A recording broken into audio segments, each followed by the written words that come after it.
When police arrived at the Carter residence that night, they expected to find something officers across the country respond to every day: another frightened woman escaping from a violent husband.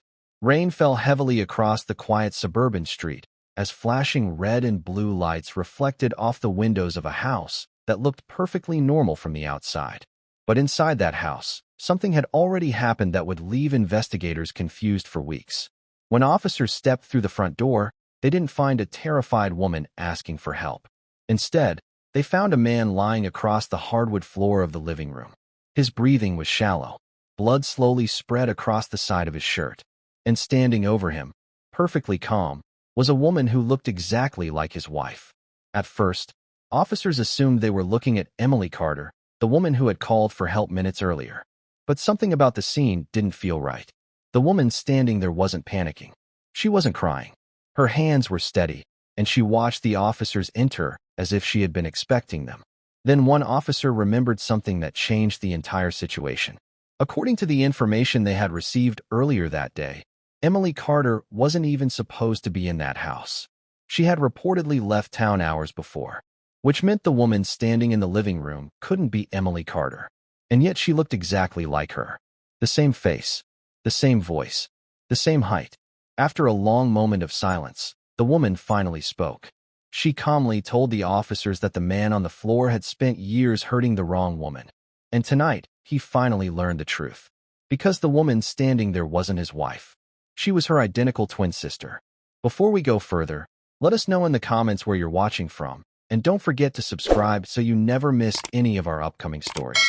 To understand how that moment happened, you have to go back several years earlier to a small town in Ohio where identical twin sisters Emily Miller and Sarah Miller grew up inseparable.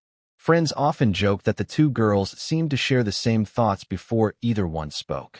Teachers remembered how they defended each other fiercely whenever one of them was treated unfairly. Even though they looked almost identical, their personalities were very different. Emily was the quieter sister, trusting and hopeful about people. Sarah was more direct and protective. She was the one who spoke up when something didn't feel right. After college, their lives began to move in different directions. Emily stayed close to home, while Sarah moved to Chicago to build her career. But the distance never broke their bond. They spoke constantly and remained as close as they had always been. It was during this time that Emily met Daniel Carter. Daniel made a powerful first impression. He was confident, successful, and worked in commercial real estate where he had built a strong reputation. When Emily first told Sarah about him, she sounded happier than she had in years. Daniel brought flowers to her office, called every morning before work, and spoke about building a future together. Within a year, he proposed. At first, Sarah tried to support the relationship. But when she finally met Daniel, something about him made her uneasy. He was polite, charming, and well-spoken, but Sarah noticed small details others ignored. Daniel often corrected Emily when she spoke, and he frequently made decisions for her without asking what she wanted. These moments were subtle, but they stayed in Sarah's mind. Still, Emily looked happy, and Sarah didn't want to interfere with her sister's life. Soon after the wedding, Emily Miller became Emily Carter. For the first year of their marriage, everything appeared normal. Emily moved into Daniel's large suburban home and began helping with administrative work for his business. To outsiders, they looked like a successful couple building a comfortable life together. But inside the house, things slowly began to change. At first, Daniel simply asked questions about Emily's daily routine. He wanted to know where she was going, who she was meeting, and when she would be home.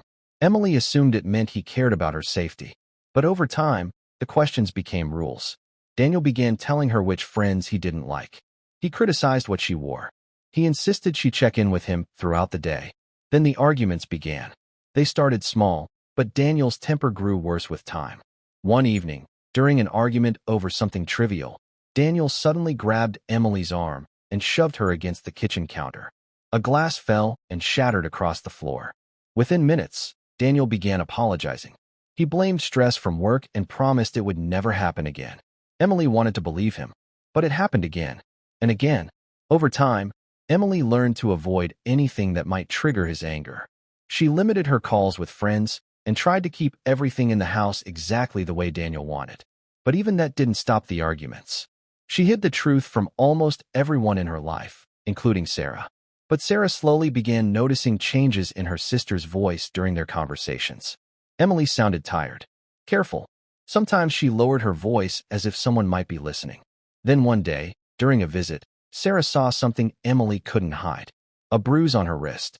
At first, Emily tried to dismiss it, but eventually she admitted the truth. Daniel's anger had been growing for years, and the violence had never truly stopped. Sarah listened quietly, but inside she made a decision. She would not allow her sister to live in fear any longer.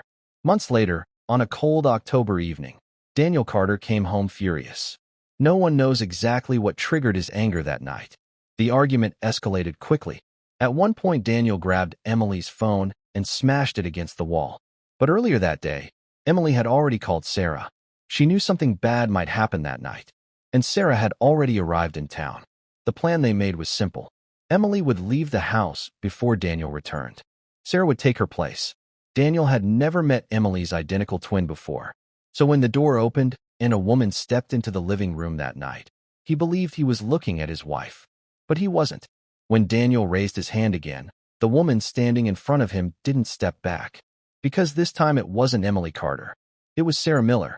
And Sarah had spent years training in self-defense. When Daniel moved toward her, Sarah reacted instantly. Within seconds, she blocked his movement and forced him off balance. The confrontation ended almost immediately.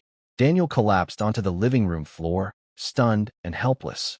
Minutes later, police arrived and found a man who had spent years controlling his household now lying powerless on the floor. The woman standing over him looked exactly like his wife. But it wasn't Emily Carter. Emily had already left hours earlier.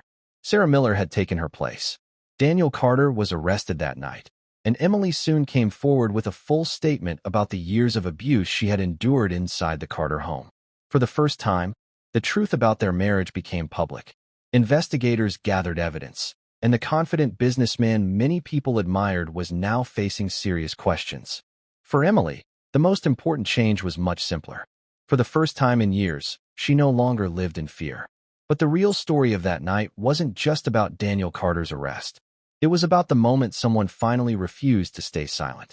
Sometimes justice arrives through the legal system, but sometimes it begins with the courage of someone who refuses to let the people they love suffer any longer. And sometimes, the strength to change everything comes from family. Now we want to hear from you. Do you think Sarah Miller went too far that night? Or do you believe she did exactly what needed to be done to protect her sister Emily Carter? Let us know your thoughts in the comments below. And if you enjoy real-life stories like this one, make sure you subscribe so you never miss the next powerful story we share.